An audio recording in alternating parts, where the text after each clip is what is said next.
خطبہ نمبر 219۔ آپ علیہ السلام کا ارشاد کرامی: جب روز جمل طلحہ ابن عبید اللہ اور عبد الرحمن بن عتاب ابن اسید کی لاشوں کے قریب سے گزر ہوا۔ بسم اللہ الرحمن الرحیم۔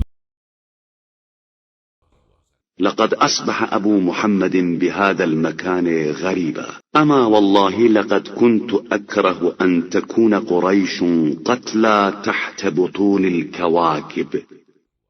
ابو محمد نے اس میدان میں عالم غربت میں صبح کی ہے۔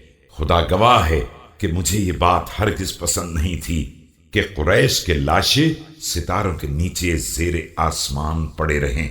أدركت وتري من بني عبد مناف، وأفلتني أعيان بني جمح، لقد أتلعوا أعناقهم إلى أمر لم يكونوا أهله فوقصوا دونه۔ بہرحال میں نے عبد مناف کی اولاد سے ان کے کیے کا بدلہ لے لیا، مگر افسوس کہ بنی جمح بچ کر نکل گئے۔ ان سب نے اپنی گردنیں اس امر کی طرف اٹھائی تھی جس کے یہ ہرگز اہل نہیں تھے، اسی لیے اس تک پہنچنے سے پہلے ہی ان کی گردنیں توڑ دی گئیں۔